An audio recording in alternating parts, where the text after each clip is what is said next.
So we are just going to go ahead through and basically cover everything that we did this semester to review then for the final.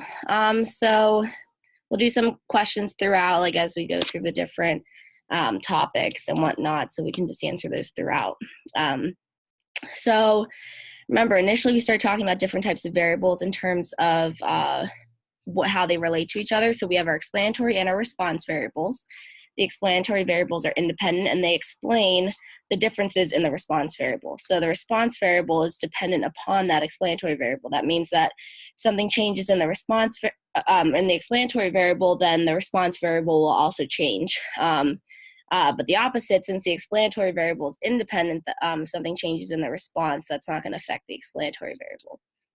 And then a few things to keep in mind with confounding variables and then treatments. All that is just talking about, we want to remember that if we have a confounding variable that can really skew our data to a point that it's not giving us results that are representative, it may give us things that we think are true, but they're not necessarily the correct interpretation of the data. It's like a third variable that kind of impacts whatever we're looking at. And it's kind of giving us a measure that we weren't looking at measuring in the first place. And then we'll actually talk about treatment. Treatment goes involved with that because it's also something that impacts your variables, but we'll talk about that when we talk about different types of studies. So let's just finish up about variables. So another way to categorize variables is you have categorical or quantitative variables. So categorical, remember, are those labels or groups. So colors, flavors, brands of clothing or cars or types of something, types of material maybe. And then you have nominal and ordinal. Nominal means there's no apparent order to them. Ordinal means that there is some sort of hierarchy. So an example of a nominal variable would be like types of material. So like, linoleum is not above wood, or is it? But in the idea of a nominal variable, it's not. So then we have ordinal variables. So an ordinal categorical variable would be something like class standing, or like, freshman, sophomore, junior, senior. Like in the Olympics, like the bronze, silver, gold, that's an ordinal categorical variable because they're not numbers, but they do have a specific order to them in a hierarchy. And then we have quantitative variables. So these ones have numbers attached to them. So they're either discrete or continuous. So discrete are going to be those that take on a certain value. It can't be any value in between that max and the min. They do have to take on a certain value. So a lot of these are things like if you have whole numbers, it has to be a whole number. Like for example, like people, that would be a discrete quantitative variable. And continuous means it can take on any value in between that max and min. Anything that can be split up, decimals, so like any type of measurement in terms of like weight or height, centimeters, inches, pounds, those would be continuous. Okay, and like I said before, we have our two different types of studies. We have our experimental, where the researcher puts some sort of manipulation to it, and then the observational, where there's no manipulation. Observational, I say it's people watching. You're just kind of checking out what's going on, taking data on it. The only difference between that and experimental, you're still looking at your subjects and taking data on it, but you're imposing some sort of manipulation to see if that manipulation has an impact or a specific type of impact on them. It's also called a scientific study, and this is where the whole treatment idea comes in, because we are going to impose a treatment upon them to see if it changes there. So those are the two different types of studies that we do. So let's try this question here. So in a survey of military veterans, the variable branch of service between Army, Navy, Marines, Coast Guard, etc. is what? So which type of variable do we think that this one is?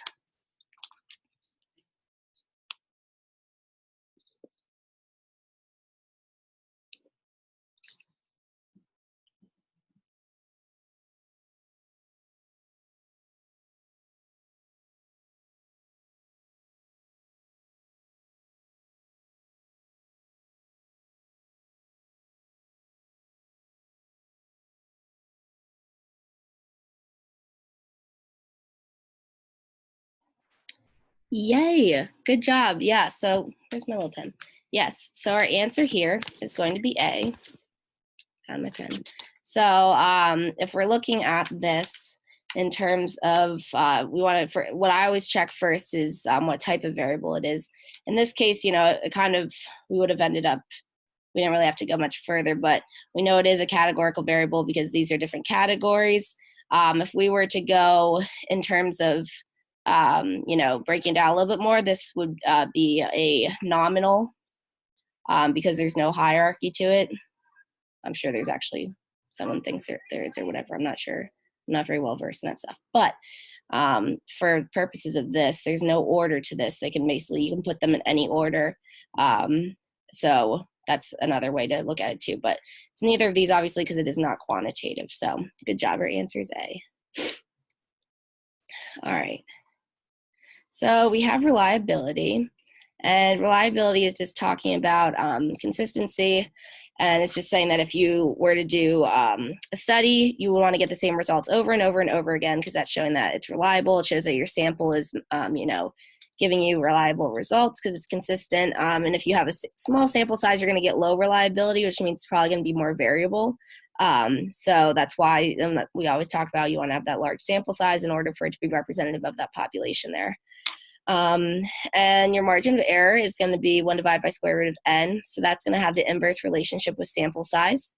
And so as that's just given the fact that 1 divided by anything, whatever's in the denominator, that's going to be the what there's an inverse relationship of, because you're flipping it. It's like the reciprocal. So that's just something else that we use when we're talking about reliability. That's why I have it on this slide. So and then just keep in mind the interpretation of the margin of error. It's the difference between the sample percent and the true population. They're saying that that's going to be within the margin of error at least 95% of the time. So the margin of error is kind of showing us, it's kind of like our wiggle room, like where we're like, okay, it's going to be in here. This is kind of the area that we're giving it for 95% of the time. So it's because we always know that obviously in statistics, things are not always so consistent that, and we can't make conclusions that are so causal and, so strict and everything. So that's the idea there.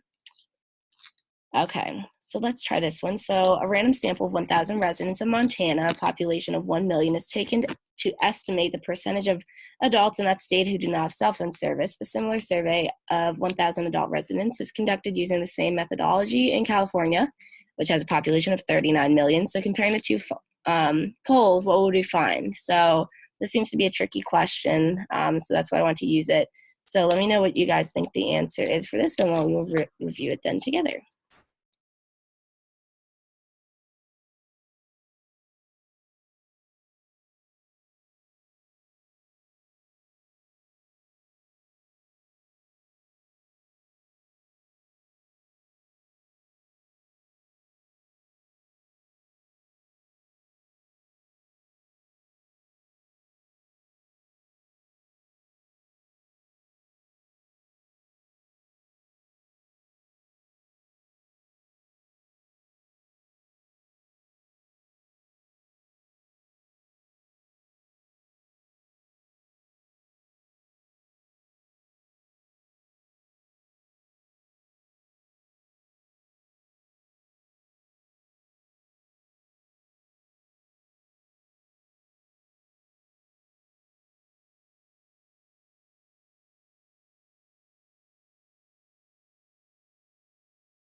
Okay, cool. So let's review this one. So when we remember our margin of error, it's going to have that, it depends on sample size. Okay, like in general, it doesn't depend on our sample size.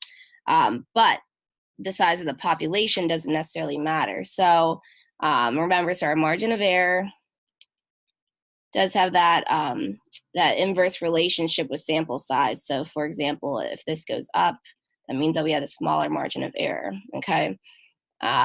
So it's one thing to keep in mind. So A is saying the margin of error for the California poll will be greater than the error for the Montana poll. So the California poll has the 39 million population. The Montana poll has the 1 million. So this isn't the answer because if we have a larger sample size, or just in general, this doesn't really make sense just because of the fact that we don't, it doesn't really matter about the population, but this is basically saying that, oh, there's a larger population, so the margin of error would be greater, which isn't true. And then B is saying the margin of error for the California poll would be less. And that's saying the same thing, except it's still just looking at the population. So we can't do that one. This is talking about the margin of error. This has, remember, N is going to be your sample size. So we're not talking about the population. We're talking about the sample size. So the margin of error for the California poll would be about the same. We're going to have to go with C here, just given the fact that a random sample is taken from each of them, and it's taking 1,000 residents from each of them. So we're assuming that if the sample is the same for each of them in this case, so let's say that our N1 is going to be Montana, and then our N2 is going to be California. This means that, so our N1 and our N2 are going to be the same thing because they're both 1,000. So in this case, it's going to be, so then it's going to be, our margin of error is going to be approximately the same for both of them because N1 and N2 are the same. So that's where our answer is C. So good. All right. Okay, so these are just the different sampling methods that I know are a little bit tricky. I'll go over the simple random, some of the ones that are a bit quicker that most people understand. So simple random sampling is basically what we've been doing the entire semester in terms of if it says like, oh, random sample has been taken of blah, blah, blah, like that's going to be a simple random sample. But then we have stratified and cluster sampling, which I'm going to skip because we'll talk a little bit more about those. Systematic is, all that one is saying like you take, there's like some sort of system or rule that you're using. So you take every nth person in the class and then take a sample from them, or, in a deck of cards, you take every fifth card and that's going to be like the deck that you use or something like that. And then multi-stage is the only thing that is basically a combination of the different ones that we had just listed above. Okay, so stratified sampling. So that's basically when you take the population and you split it into groups. But the way you split it into groups is that it's based on a factor that could influence the variable that that's being measured. So it's basically kind of like putting away, you don't want any confounding variables type thing. So so you're going to put it into a group that kind of like takes that away. So for example, if you had populations that had really different variable like population sizes, instead what you would want to do when you're taking those samples, maybe you want to partition each population into taking like a sample of like 50% of each of them or something that gives an amount that shows this is like the amount we're trying to take from that population, and this is, so it wouldn't be one population wouldn't look different because it's bigger than the other one. It would basically be like, okay, we're taking this amount from each one, so that's going to be equal when you do it in relation to one another. So that'll keep from bias and everything, and that's making groups that are different to be more similar. So like I said, if they have different populations, you're making them more similar by making those populations similar by changing the sample size, taking a proportion of each of them, whatever, as long as it's the same there.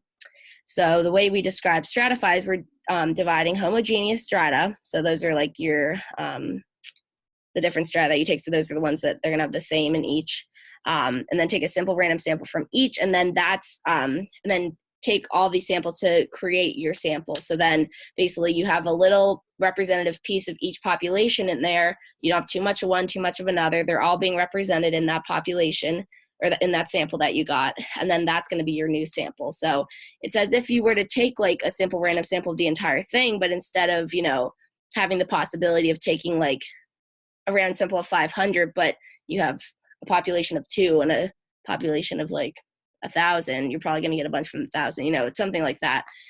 So that's how you're going to do that one. Cluster sampling is different, that you're still dividing it into groups, but the groups are going to be clustered depending on that you want them to be more similar. So you want them to be into they're going to be similar, but you want them to be more randomized clusters. So that's the difference here. So then at this point, you don't have to combine them all at the end, because you're going to take different clusters out of the population. And each of those clusters are going to be like a mix. They're going to be representative. They're going to be heterogeneous. And then after you take those simple random samples, then you can use each of those samples as like each of your samples that you had, since they're already different from one another. So those ones are tough, I understand. But just the best thing to do for those, I think, is to do practice problems. That's usually helped me the most to understand them, because it kind of shows you, in real life what it is. Because statistics does happen in real life, believe it or not. So, okay, let's try this one. So, true or false, since the nature of the population does not matter, the sampling distribution of the sample proportion will approximately follow the normal distribution, even for a convenient sample. So this is kind of teasing. We're going to start talking about normal distributions. So let me know if you think this one is true or false.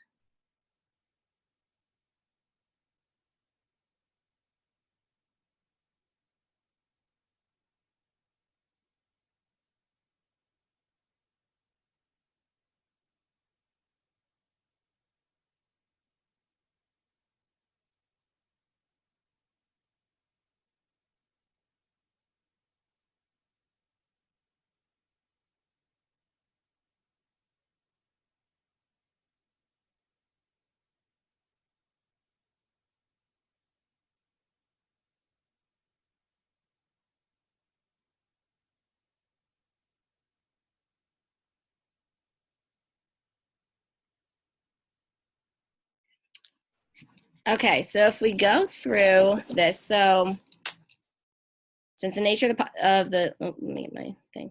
Since the nature of the population doesn't matter, sampling distribution of a sample proportion will approximately formal the normal distribution, even for a convenient sample. So let's remember what a convenient sample is. So our convenient sample is just taking like whatever's easiest. So whatever we have available to us. So the issue here is saying that,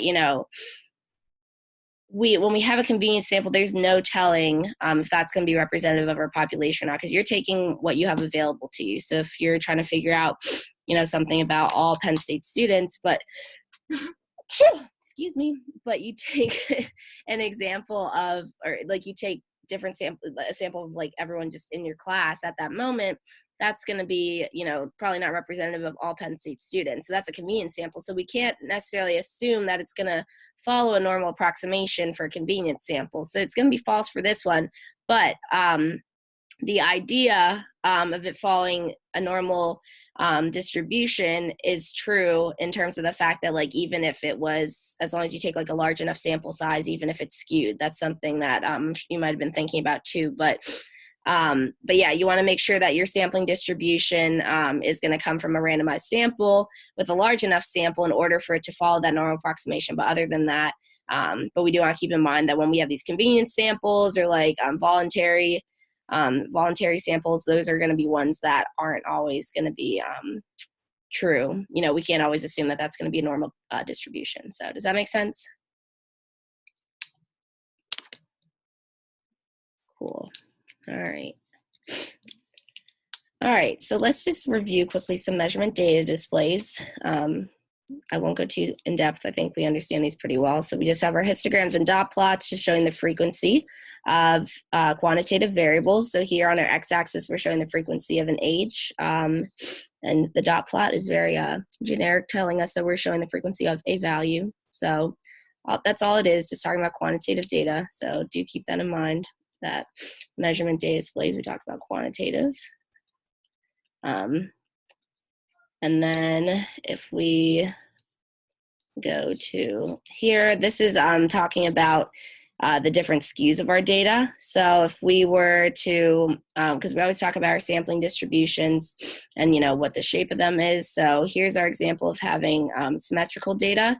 So this is saying that our mean is equal to our median, which is equal to our mode, which are all going to be the center line here. The difference here in a left skew, beautiful. Our mean is going to be down here. Our median is going to be in the middle always. And then our mode's going to be, because that's the most commonly occurring, so that'll be the highest point. That'll be the mode. So that'll be a left skew. And then the opposite goes for right skew. Well, that's not right skewed at all. Something like that. Our mean is going to be the greatest because that's where the spread is. The median, like I said, is always the middle. And then our mode, most commonly occurring, is going to be on the left side there. So those are just different distributions that you'll see the data represented in. So yeah, and then here's more measurement data displays. Remember, these are for quantitative. So we have our box plot and our side-by-side box plots. Remember, for box plots, this is where it's really good at showing us the quartiles. So if we're looking down here and we have our minimum down here, and this is our maximum, we do have our Q1 here, our Q2, which is also our median. I guess I could put it over here, Q2, and then Q3. This is our IQR. Or interquartile range, and it's also the middle 50% of the data between those. So that's just a different way, and if I'll write it down here just because that's kind of messy, but that's just a box plot's a good way to use to interpret quartile data. So we have our minimum and our maximum, which are technically at the 100th, and then the 0th, you can say, percentile. And then we're going to have our Q1, Q2, Q3. Remember, this is our median. This is in the 25th percentile. This is in the 50th. And this is in the 75th. So remember, percentile is just talking about what percent of the data lies at or below that point. So for Q1, that means that 25% of the data lies at or below Q1. So this is 25% of our data. Yeah, so 25. That's where we get the 25th percentile. So in side-by-side box plots, the only difference there is that we add in a categorical variable to compare them in terms of that. So this is a good way to compare medians and, you know, obviously like maximum minimums. It's just a good comparing method if you are looking at those different measurements. All right, so let's talk about like what different types of graphs we would use. So the director of admissions in a small college administered from newly designed entrance tests to 100 students selected at random from the upcoming freshman class. The purpose of the study was to determine whether students' grade point average at the end of freshman year can be predicted from the entrance test score. At the end of the year, when all the data are available, what graph should you use to display the data? So read through these options and let me know in terms of the question which one you think we want to use.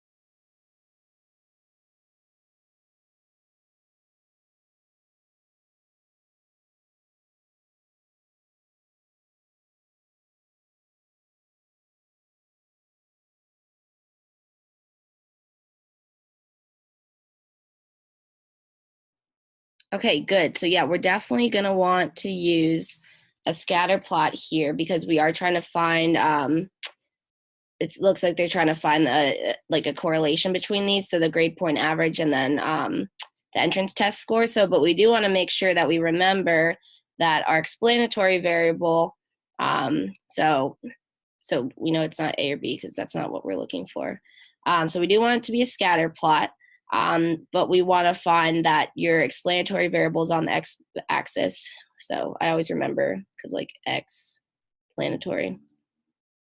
So our explanatory variable on the x-axis, oops, not sure what I did there. And then our response variable on the y-axis. So in this case, we want to keep in mind, so what were we talking about? We were talking about, they're looking for test scores in the GPA. So they're trying to see if the grade point average can be predicted from the entrance test scores. So remember, our entrance test score is what's going to be, that's what we're trying to see is that predicts the GPA.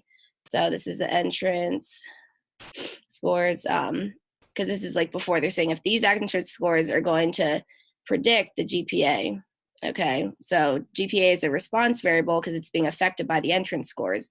And then you're going to see your scatter plot like this. So our answer is actually going to be C, just because we want to have our GPA on the y-axis because that's going to be a response variable. And then our entrance score is going to be the explanatory.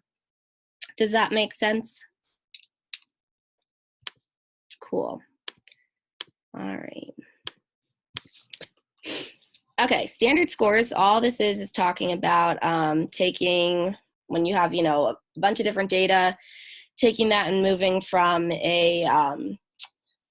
taking, your random data, moving it to a standardized scale. So this is how, and then you can compare it to other data, even if it was on a different scale. So here, this shows you just the equation. You'll also see it written, we call our standardized score the z-score. So you also see it written as, x minus x bar, so the value minus the mean over the standard deviation. So that's another way you can see it written, but this is the equation. So, let's say you had two different graphs here. Let's say this is going to be the one with the standard scores on it. I want to standardize maybe a mean of 5, and then I want to standardize this value over here of, let's say this is 1 standard deviation away, and this value is going to be 7. If I were to standardize that, our mean is always going to be 0 on the standard score.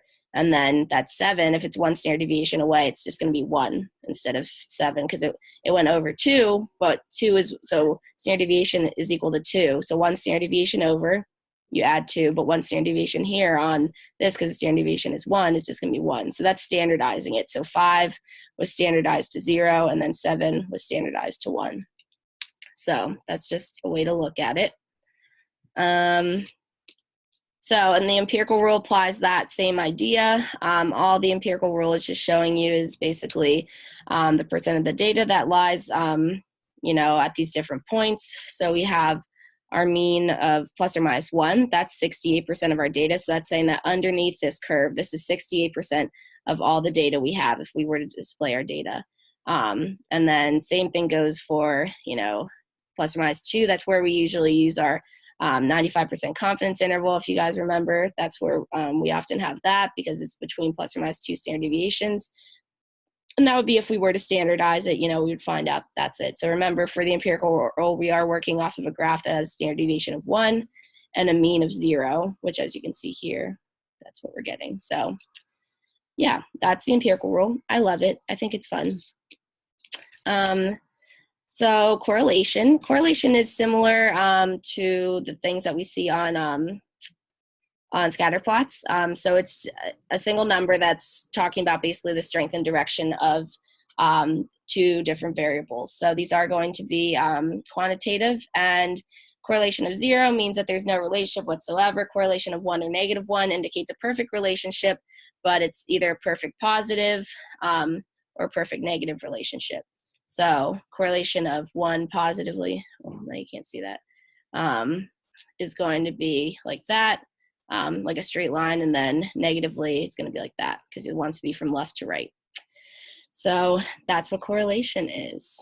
And yeah, we represent it by the letter R, obviously. So, okay, so then we have correlation and regression issues. So we have our extrapolation, which is basically if you do correlation and then you accidentally, or not accidentally, hopefully this isn't an accident, but if you're using correlation and you're going outside of your data set that you have and then trying to make conclusions on things that you don't have, you're just kind of looking at the trend and, assuming it's going to continue. That's not always true, as we know. So you don't want to extrapolate. That's not good. And then also keep in mind that correlation does not equal causation. So if 2 things are correlated with one another, that doesn't mean that one causes the other. So do keep that in mind. And then also logically interpreting your y-intercept, that's basically saying that just because your graph has a y-intercept on it doesn't mean that that's something significant in terms of the context of the problem. That's why at the end of the day, we always want to kind of, like we do in hypothesis tests, like make a conclusion based upon the real world data and the context of the problem. That's important so that we can, actually make it make sense because, numbers are good and all, but we want to make sure it's relevant to what we're trying to learn there. All right, so let's try this question. So true or false, for all the books in the Library of Congress, the correlation between the thickness of books in inches and their number of pages would be positive. So think about this one and then let me know what you think the answer is.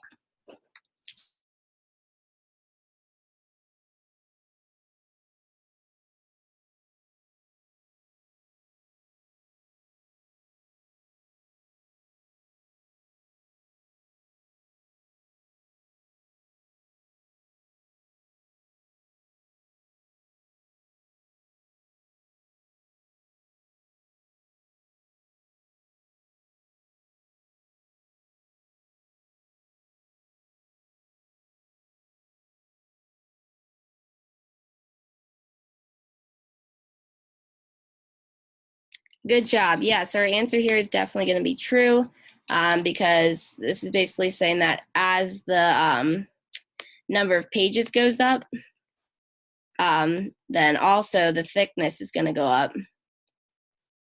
So this makes sense because obviously if you have more pages, it's going to be thicker. So that's going to be an increase in the inches. So our answer here is going to be true. So good job. Alrighty. So risk and odds. So getting a little bit into probability, which is everyone's favorite, including myself. So risk and odds. So they both, once again, are describing the likelihood of an event. That's what gets people confused because they are very similar, but we have to understand that there are different interpretations of them. So the risk is going to be the probability that an event will occur in general. It's really the same thing as the probability. So the probability that something's happening. And then odds are going to be the likelihood of an event happening versus not happening, which is why that denominator is going to be the number without the outcome there. So that's where we get odds from. And then the number without the outcome is the same thing as 1 minus risk.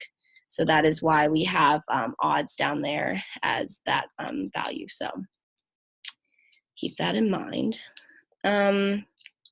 Okay, so then we have, this is just talking about a little bit more into risk between groups and situations. So like I said, risk is our general, just, probability that something's going to happen, but relative risk is comparing groups then. So what's the risk of one group divided by the risk of the other group? So, and the way you interpret that is you're saying group one is this many times more likely to experience the event than group two is. So that's just the relative risk. And then increased risk is all it is your relative risk, so the risk of one group divided by the other, minus one. So that's basically saying that so maybe you find the how many times more likely this group is than the other group to experience it. But then the increased risk is saying like how many times like higher is it? So it's a little bit more specific there. So let's try this one. So true or false, when you flip a thumbtack into the air, can land point up or point down. Since they're just two possibilities, the chance of each one must be 50%. So let me know what you think the answer for this is.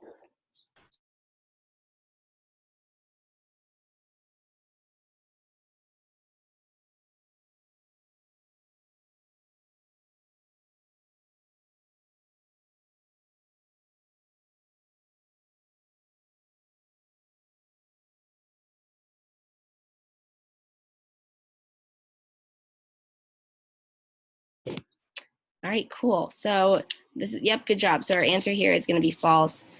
We do want to keep in mind that just because there's two options doesn't mean it's going to be 50-50.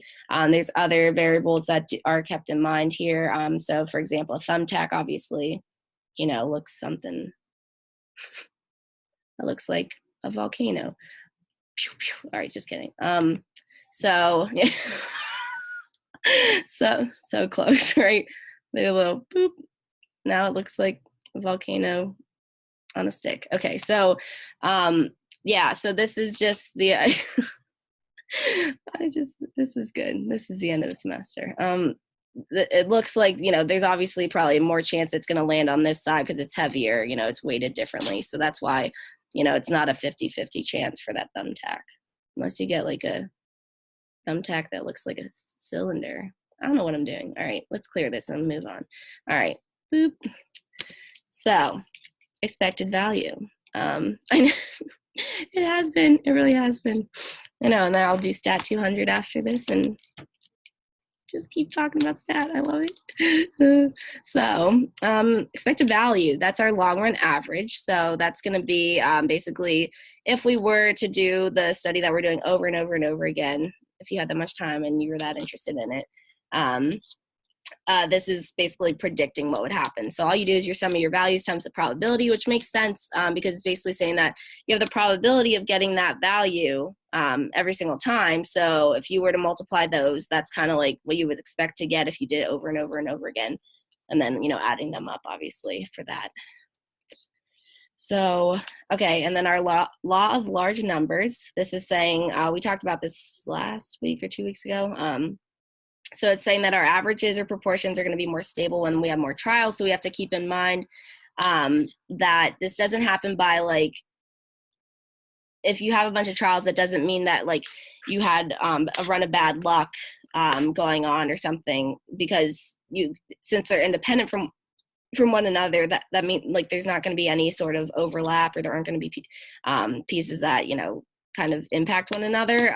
So they are going to be more stable if there's more trials and everything. And we can conclude that it's not just because there was like bad luck and then all of a sudden there's a bunch of good luck, so it evened out. Because there's no memory in the trials there. Okay, and then talking about normal approximation. So we talked about a little bit in terms of how we describe the shape of different distributions. Normal approximation means once again that it approximates a normal distribution, which looks something like this. Ooh, that's a good one. That's a nice normal curve. So remember, our mean is equal to our median, which is equal to our mode, if it's symmetrical. Normal approximation is not always symmetrical, but same idea. It's basically saying that it's approximately symmetrical. That's why it's called an approximation. And then this is just showing you the standard deviation of a sample mean and a sample proportion. Another way to write this one is if we ended up doing, so our standard deviation of a sample mean, we're basically saying that we're assuming that it's about the same as, our population one. So we're saying that, because technically, this is what we're going to use is our sample standard deviation divided by square root of our sample size. And then for this one, technically what we're going to use is our sample proportion times 1 minus our sample proportion divided by our sample size. But it's basically saying that if it's normally approximated, we can assume that the sample proportion or the sample mean is going to be approximating that population, which is why we can use those equations there. So that's basically what that's getting at. Okay, so confidence intervals. Love. So basically what we want to do, these are just the four different parts of a confidence interval equation or procedure. That's it. Okay, step one is going to be basically you're trying to figure out what's the parameter of the statistic. What are we trying to figure out here? Remember, parameter goes along with the population. Statistic goes along with the sample. And then step two, you want to see if it's normally approximated, which those two checks there see if it's a random sample or if the trials are independent and if you have a large enough sample size like we've been talking about forever. And as long as it is, then you can move on to step three, then estimate that standard deviation of the statistic, which is using these. And we call them the standard error. That's another way to write it because it's the standard deviation of the statistic. But still using that population standard deviation equation because we're assuming that it represents that because it's normally approximated. And then you go ahead through and find the statistic plus or minus z star to do your confidence interval, and then times your standard error. So yeah, that's how you do your confidence interval. So this is kind of a conceptual question here. So true or false, everything else being equal, a confidence interval for an average will be shorter if the sample size is much larger. So go ahead and let me know what you think, if it's true or false, and then we will go over this together.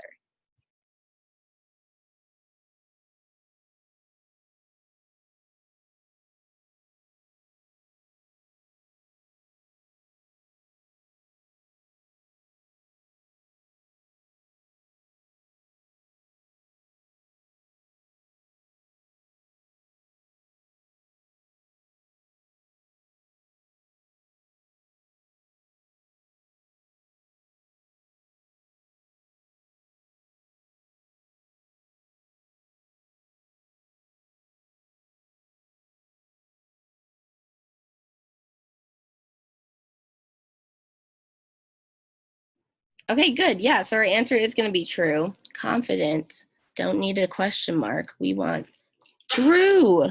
Raise the roof. So remember thank you, Alex. Remember when we have our sample size, okay, we always want to have a large sample size. That's just like the way to go. This is just, yes, we love that. But we want to keep in mind too that we want our confidence interval to be small because we want to be confident that what we're looking for is in this area, so if I'm trying to decide, like on my street, I'm playing hide and seek. I just thought of this right now. This is either going to make 0 sense or make a lot of sense, but we'll see. So if I'm on my street I'm playing hide and seek, okay? And I'm trying to figure out where the person that I'm seeking's at. I want to make a 95% confidence interval of where I think they are. I want that to be small, so I don't have to look all up and down the street. I want it to be small. So I would want to have a large sample size in order to make a smaller, I want to have a large sample size of people who told me where they might be, because that'll give me more and more information so that I can be more confident that it's in a smaller area. If I only got information from one person who was just kind of strolling around, I'm going to have to basically say, like, no, I need this entire street.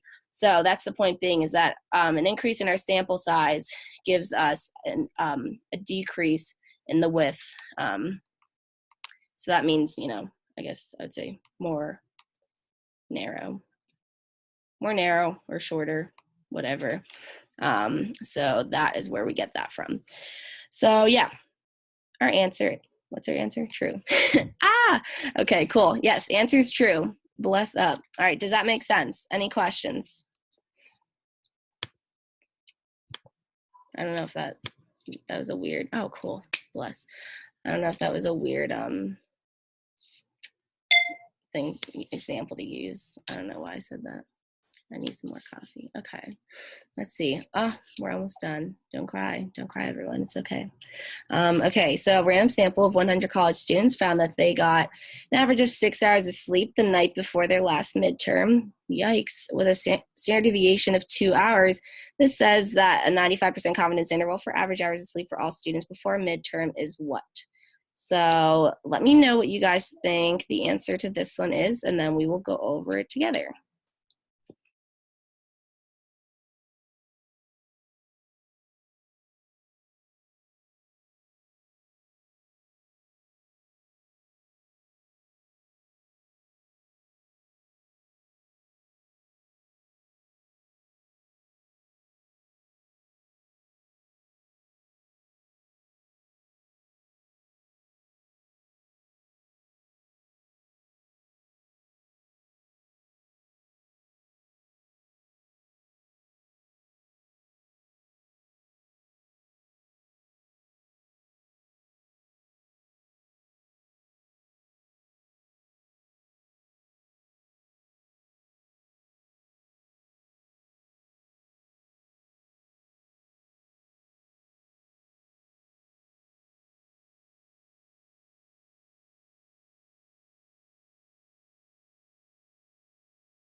Yes, good job. Answer is B, happy. Okay, I need to stop. All right, B, amazing. So if we think about this, so we found an average of 6 hours of sleep. So that's going to be, if we were to write this out in terms of our normal equation, we have our X bar plus or minus, and then our whatever the standard, our Z star, and then times our standard error, also known as our standard deviation.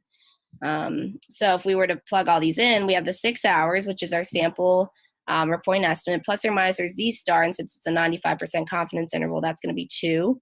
And then our standard deviation, we want to go ahead and do of 2 hours, so that's going to be another 2 here. And then we're going to do, so then 6 plus or minus 4 is going to end up being the answer for B. So yep, that's basically how we find it. Does that make sense how we got the answer of B there?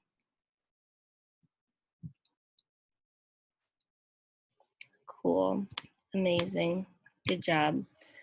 All right, only a few more things to talk about. So hypothesis testing, we have the same steps here. So not the same steps, but we have steps as well. So step 1, we want to do the same thing and asking what's our parameter of interest. Are we talking about means, proportions? We did talk about how we have like difference in means, difference in proportions, that kind of thing. And then you want to write that null and alternative hypothesis in terms of that parameter. So remember, our null and alternative, our null is going to be something like this. We're always going to have P equals something if it's a one sample, or you're going to have mu equals something because it's always going to have an equal sign.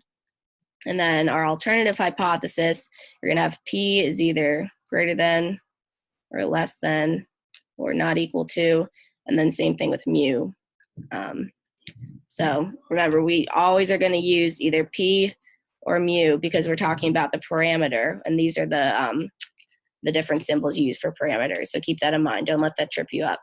You're never going to see something like, oh, your null hypothesis is p hat equals 8. Like, no, you don't use p hat. No. Always want to use p or mu. So p, obviously, if you're talking about proportions, mu is for means. And then step 2, you want to figure out what is the sample statistic and its distribution if the null hypothesis is true. We are always going to assume that the null is true. And then if it's normally distributed, given that, you're going to calculate that standard score there. So your standard score is going to be R Z star in order, or T, Z for proportions, T for means. And then step 3, so how likely is it happen? And then you use the tables that you're given to find your p-value, and then based upon that p-value, what are you going to conclude?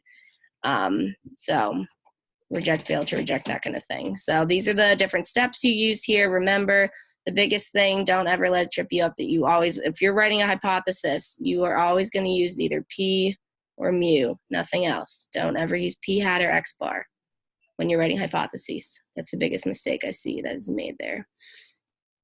All right, let's do one last question here. So true or false, a p-value is the probability that the null hypothesis is correct. So let me know if you think that's true or false.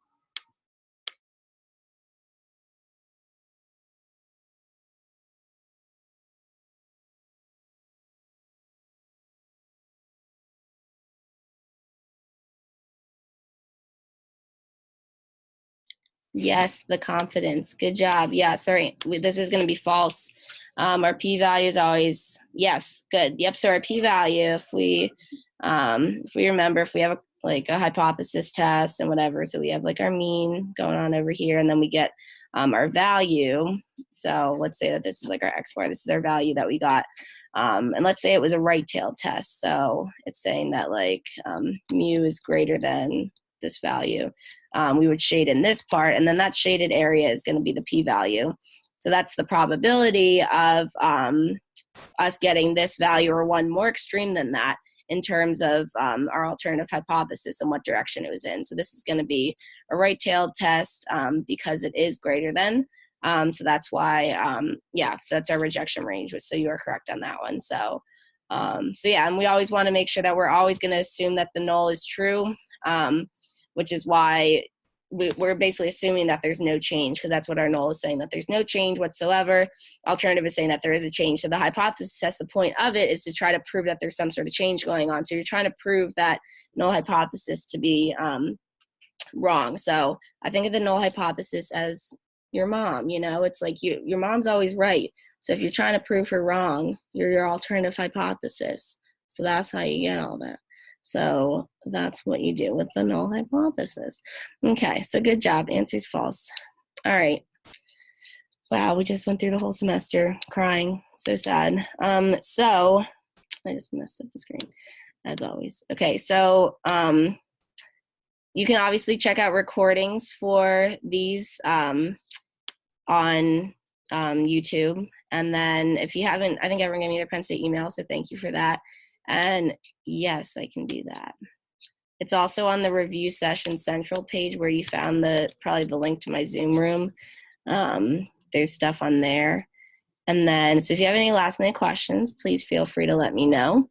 If not, I hope you guys have fun on the final. Just kidding. I hate when professors say that. I hope you guys do well on the final. I know you will. And thanks for coming by this semester.